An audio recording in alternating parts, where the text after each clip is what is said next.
the top 5, which is where he's been throughout the campaign so far.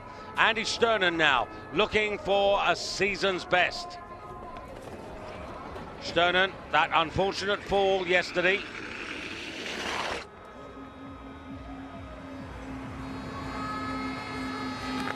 Pretty good. Look at the talent that Stöckel has got now. Tande, Forfang, Fanamel.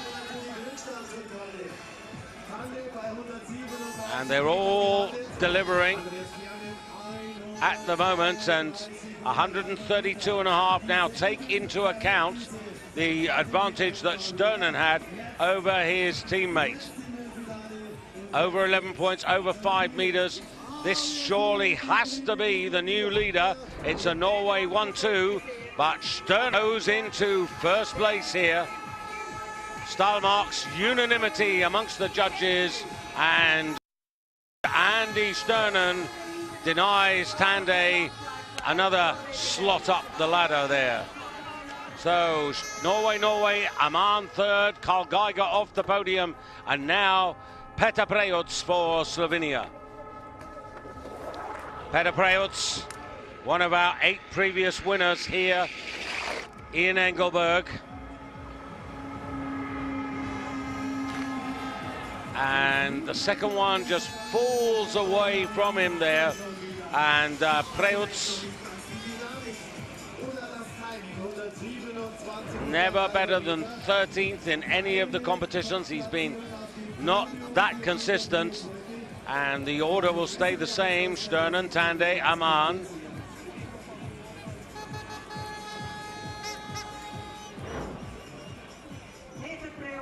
It's everything about the timing and the in-run still for Petar Prejoc. Finished it off well enough. So now on to Jewa. A classy performance in the first round from Poland's Piotr Jewa. His advantage over Sternen, half a meter, just a point.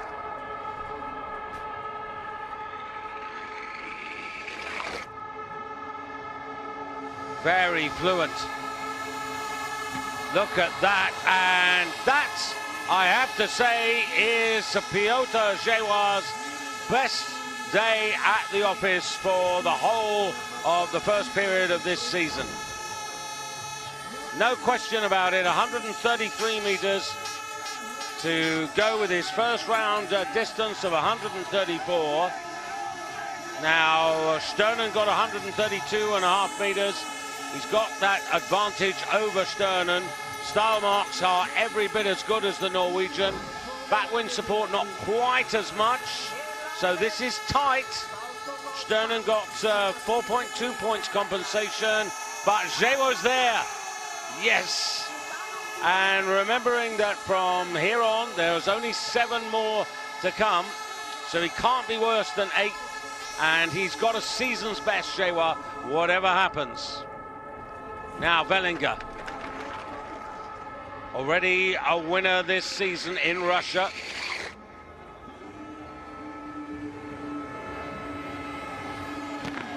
Oh, is that night? Now this, are they going to give him 19s? I think they should. There've got to be some 19s here for that, because that was so good through the flight phase, and particularly the touchdown. Timing was good, and Jewa, who's just taken the lead, is going to have to relinquish it, because Andy Vellinger for Germany is about to go into first place, to the delight of Coach Schuster. That'll also be to the delight of Roald Jökulsøy from Norway, who is the flight coach for the Norwegians. And Vellinger for Germany ahead of Jewa of Poland, Sternen of Norway, Tande off the podium, but still in 4th place at the moment. And now another Norwegian, Forfang. Rotten conditions yesterday, too much backwind, and it was impossible for him to make amends. He didn't make any points yesterday. That's really unusual. Forfang going after Vellinger. There was only 0.4 of a point separating them, but Forfang's got the meters, an extra meter and a half for Forfang. And he's got 2 marks of 19, but a little more wind compensation for Vellinger. But actually Forfang overall deserves to get Norway back into the lead, and Sturkel is having the time of his life on the coaching stand there.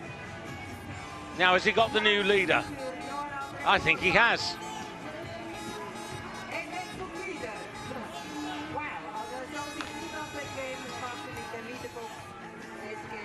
So Forfang leads the competition, and Norway are in first, in fourth, in fifth position, and also Johansson in 10th position, and Fanemel in 12th position.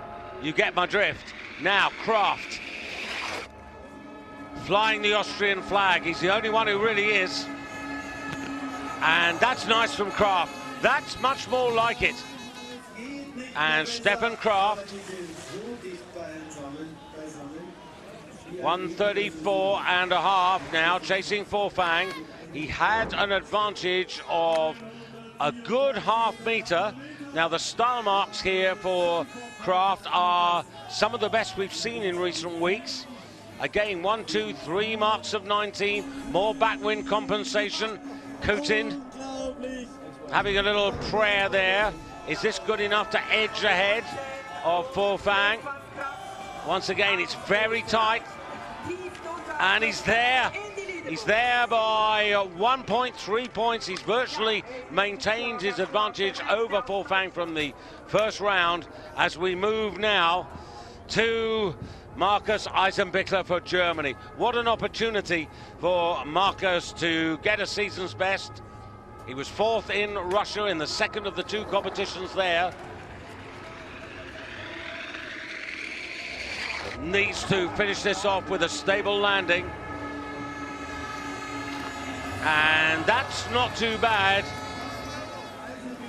More 18s than 19s, though. I think that's the way the judges are going to see it.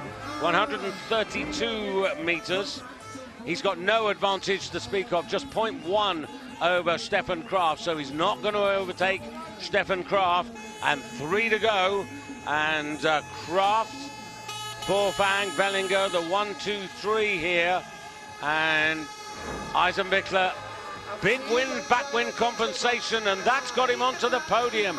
Would you believe it? He's turfed Vellinger, his own teammate, off the podium because he's got almost an extra 2 meters of backwind compensation.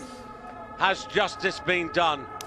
Well, Vellinger was the better performer, but he's just missed out there. And now Kamil Stoch, twice on the podium, very happy with yesterday in difficult conditions. And the double Olympic champion from Sochi, looking more like the man that we've expected to see now. Kamil Stoch, his advantage over Kraft would be 1.5 meters. Add that to the 133. That would take him up with Kraft. He's got 2 marks of 19. He's got 7 points of backwind compensation. Kraft only got 5.6. Oh, Horngacher hopeful. Horngacher thinks he's got it. It'll be tiny. He has, and he's got it by, would you believe, 0.1 of a point. The same margin by which Fanemel defeated Freitag yesterday. Stoch takes Poland to the top, and then there were 2, 1 for Japan, 1 for Germany. Kobayashi and then Freitag. So Stoch is definitely on the podium. The question is, what position? Kobayashi now for Japan. Can he get those extra meters? Ooh, I'm not sure. The first effort was excellent, but 128.5, and his advantage over Stoch only 0.1 of a point, so Stoch guaranteed second place. For me, Kraft stays second, And Forfang, for me, stays third. And 7th place, that's where he ended up yesterday. This is very strange.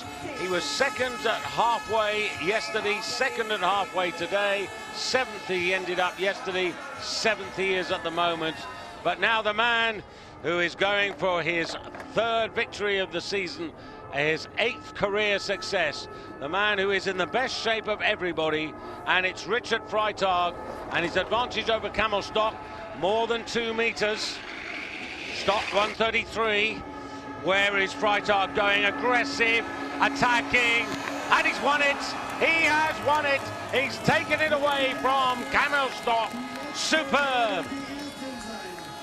And the World Cup leader takes the victory away from the double Olympic champion and enhances his advantage in the Wiesmann World Cup of ski jumping and goes into the Vierschanzen, the 4 hills, as the leader.